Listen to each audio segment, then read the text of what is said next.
ꯌꯥꯝ ꯏꯟꯇꯔꯦꯁꯇꯤꯡ ꯑꯣꯏꯕ ꯄꯣꯠꯇꯤ ꯁꯤꯁꯤꯅꯦ ꯌꯦꯡꯉꯣ ꯃꯌꯥꯝ ꯀꯩ ꯃꯥꯟꯒꯦ ꯍꯧꯖꯤꯛꯁꯦ ꯌꯦꯡꯁꯤꯀꯣ 15% off till 13 April ꯍꯥꯏꯀꯣ 13 April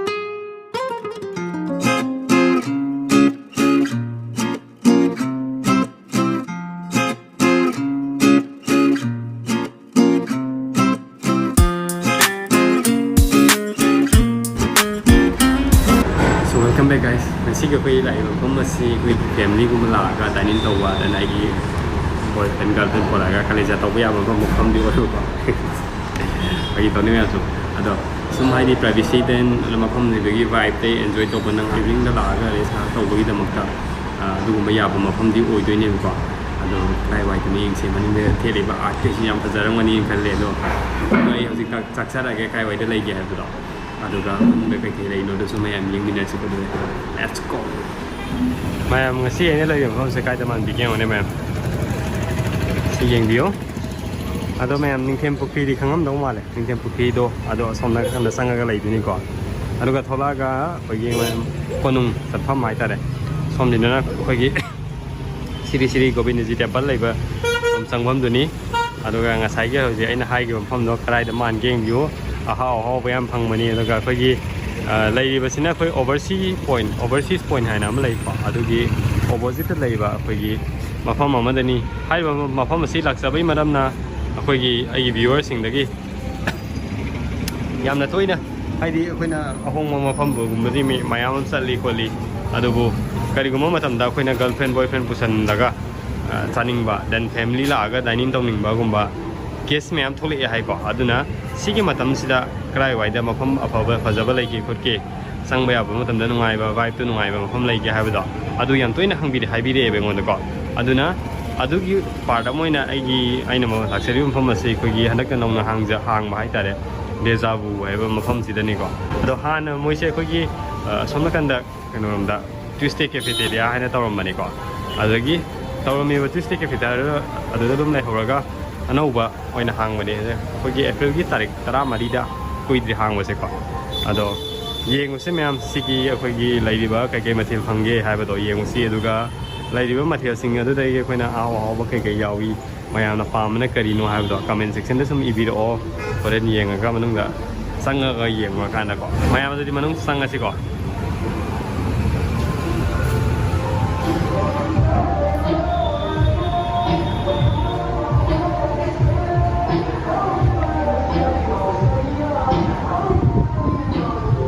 I see hela content da han bu zeb zikai na da wala thili ba art myam jam phajai ko isamak so khoya artist samoi jabani na sigma myam je thepi lamaga yam interior jam phajana taw biram mai tare ga manung se sanga ga sum yeng se menu jing ji kai kai phangge dom tang yeng se myam ko ado si manung dom changa ga yeng ai ko je menu ji kai kai phangi ha se Mayam sida phangi se koi chilies hot garlic Szechuan Manchurian stir fry si mayam sidum phang madam da karam ba sing phang ga madam da mushroom potato egg moi se one ai ki ni hai price ko laga paneer chicken dumpling ni khangi ko mayam adu gi do lapa chani pi hai mana le da banda chicken jina 220 pork 230 beef koi 250 si mayam ja hoji koi 15 days pi discount ha bi re laga octopus shrimp su phangani ko mayam ja 430 ni aduga curry je koi manipuri style da si kitang top top na kai egg ne paneer ne aduga chicken pork beef si me ante rate se dum smaine dum lai ko aduga me amai ne khar pam jaba ko khare yawe ko pork with bamboo shoot aduga chicken with bamboo shoot kai se yawe na fried rice makal me am phangi veg fried rice mushroom egg paneer chicken pork beef octopus shrimp mix octopus me am try to view ko dum hawani aduga chicken dumpling dum phangani momo ni ko chicken veg tomato corn dumpling ne ko si me dum phangi green tea je ko gi lupa 30 lai gani coffee white leg dum 60 40 mai lai gani ko lemon tea ju rupees 40 lai gani aduga iced tea lime apple orange si me dum phangani ko momo se only chicken na kamai to ga namna systematic oi ko moi ja ko steam gi 120 fries na 150 lai gani ko aduga cabbage and steam roll normal roll je paneer ne chicken ne pork ne beef to phangani ko maman sidum thar lai da mai ming biro aduga yam special offer mayam gi offer hazik ꯌꯦꯡꯁꯤꯀꯣ 15% off till 13 April ꯍꯥꯏꯀꯣ 13 April ꯐꯥꯎꯒꯤ ꯃꯃꯥꯡꯗ ꯆꯪꯕꯤꯔꯛꯄ ꯃꯌꯥꯝꯁꯤꯡꯒꯤ ꯑꯩꯈꯣꯏꯒꯤ offer ꯂꯩꯖꯒꯅꯤ ꯑꯩꯈꯣꯏꯒꯤ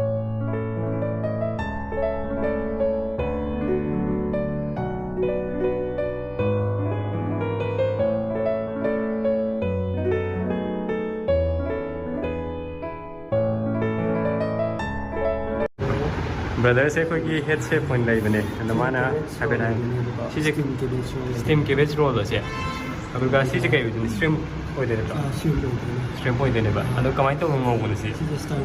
state fry dried कई sauce कई कई sauce special sauce tomato sauce French fry लेना मोमो से कई मोमो हाउदो माले में बस अदुगा सिना ऑक्टोपस से ड्राई फ्राई दो ओके अदुगा सि बेज सलाद देबा लोई सुरे जे हम हावनी या आई माना बिकास लाखनो लेबको Mulan and this is Rolly and Han is kanga mani ko Rolly comes on my vlog laidani my vlog ko su masi hapa ni ko so let's see putinga sangar kano dane imana bi muka si sabati ko imana namana malem ko moi bani singai bani ado akoi ngai na akoi sak lam na ko tin joro ta ra bani sai ding ngai bani aduna yora bani akoi sa la ge mayam haw bari yeng asi ko do hai la ge koi mayam min no bu pau dum hai jara ge ahan ba sakom sin jara ke mayam sa na bari di dai de haw bari yeng asi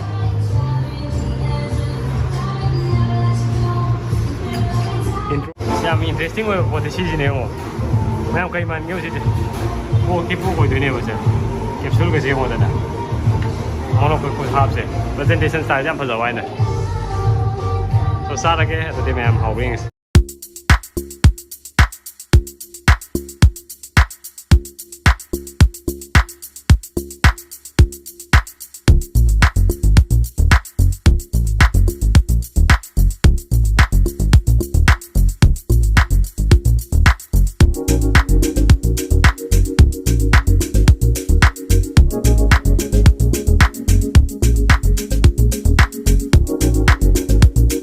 ma'am अखोई मफम से गई कम हाइजरमगे ma'am अखोई अतिंग से खागनी अतिंग चहाव की अतिंग लेना पेशन fruit की अतिंग से अदम थक याको लागा थक याय पूरा यामना क्वालिटी नते अखोई थाने इंडिजिनस ड्रिंक्स होने मोसे महाव तंग तारगसु चहाव का पेशन फ्रूट का यागनेको अद मोसे यामना कोई हेक्ता अदुमाइना तौरे हैदना हेक्ता कनो तौसु नते याम सिस्टमेटिक ओइनाको सर्विंग मी ममदा पर 5 ग्लास मुकिंग अदुमाइना अदुदे हेने लो तौदे हाय मै हाइजे कमाय तौगे हावे बिना हावे हावे नंग हावे बै जाक से के दो के हावे मोदे पुथोक दो अदुगा सोमदों लाक सके को लाइस के कनो सूप अदुगा सूप मीडियम द लाइक रे निगा हम तो यावदे है तो सिना के लो जातो हावे हावदी तो हावे सूप तो हावे अदे ब्राउन फ्राई तो हावे Octopus Ahaoba momo su kuama. Aduga sagi kebes roll do dia adusu yam da fresh ho ya jaw kan da. Delicious ho ya crispy ga ora ga am hawe ba. Kamai to ke. Nam na hand man ko they are not paid actors. Hoi chak lam ra ga cha. Chani ga cha bane. Adu kari hamra khwai di hamra hai di soup su hawe. Soup. Aduga ko kari Octopus to sabe ada bagi octopus ka keno di shrimp di khajing di chabe ada bi ne do chabe sine yam hawe hai aduga next ta kari hawe sida glass hap do pork to so ave duga last si ai nang sa have si french fry koi di hawe french fry yam hawe ba nang favorite ni hai na jam te yaw de amani khak yaw ji ma hore langa le seng re ni Yumda puna bani. Hojiki akuna mayam gi aigi manabi myam thangmini myam gi moi review ta kai ko. Aduga ai hojiki ngasai gi sabsida haw ji kai haw gi ji puthorei budi mo lo haw gi ne ba. Ai di akoi shape do masak am taksara ke ko. Ya ti serious ni haw gi do sida saida akoi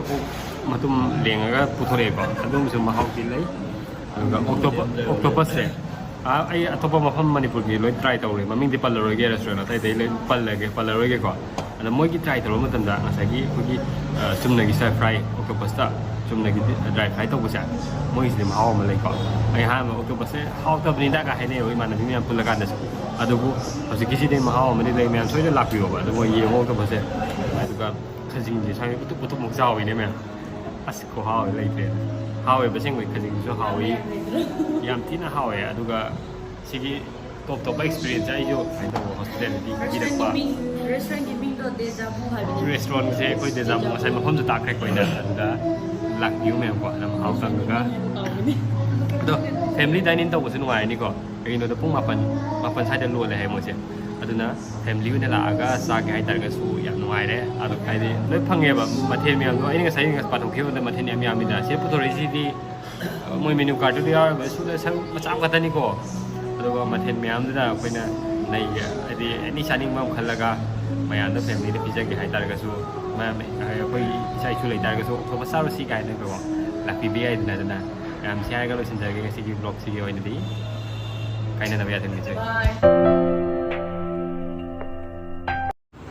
ꯃꯌꯥꯝ ꯑꯩꯈꯣꯏ ꯉꯁꯥꯏꯒ ꯁꯦꯝꯃꯤꯕ ꯃꯊꯦꯜ ꯃꯌꯥꯝꯗꯣ ꯑꯗꯨ ꯑꯩꯈꯣꯏ ꯕ꯭ꯔꯗꯔꯁꯤꯡꯅ ꯁꯦꯝꯕꯤꯕꯅꯦ ꯌꯥꯝ ꯍꯥꯎꯈ꯭ꯔꯦ ꯍꯥꯏꯅ ꯃꯌꯥꯝꯗꯨꯒꯤ ꯔꯤꯚ꯭ꯌꯨꯁꯨ ꯑꯗꯨꯝ ꯇꯥꯔꯦꯀꯣ ꯑꯩꯈꯣꯏꯅ ꯉꯁꯥꯏ ꯆꯥꯈꯤꯕꯗꯣ ꯈꯨꯍꯥꯎ ꯑꯃꯅꯦꯕ ꯃꯍꯥꯎꯁꯦ ꯂꯩꯇ꯭ꯔꯦ ꯑꯗꯣ ꯕ꯭ꯔꯗꯔꯁꯤꯒꯤ ꯈꯨꯠꯇꯒꯤ ꯊꯣꯛꯂꯛꯄ ꯉꯥꯛꯇꯅꯤ ꯉꯁꯥꯏꯒꯤꯗꯣꯒꯤꯗ ꯑꯩꯈꯣꯏꯗ ꯄꯤꯖꯔꯤꯕ ꯃꯊꯦꯜꯗꯨꯒꯤꯗꯃꯛꯇ ꯊꯦꯡꯛ ꯌꯨ ꯕ꯭ꯔꯗꯔ ꯑꯗꯨꯒ ꯑꯩꯒꯤ ꯏꯃꯥꯟꯅꯕꯤꯁꯤ ꯂꯣꯠꯈ꯭ꯔꯦ ꯃꯥꯀꯣ ꯃꯥ ꯑꯃ ꯌꯦꯡꯍꯜꯂꯔꯣꯏꯒꯦ ꯃꯥꯅ ꯁꯨꯃꯥꯏꯅ ꯀꯧꯕꯤꯔꯛꯄꯁꯦ ꯌꯥꯝ ꯅꯨꯡꯉꯥꯏꯖꯩ ꯑꯩꯈꯣꯏꯁꯨ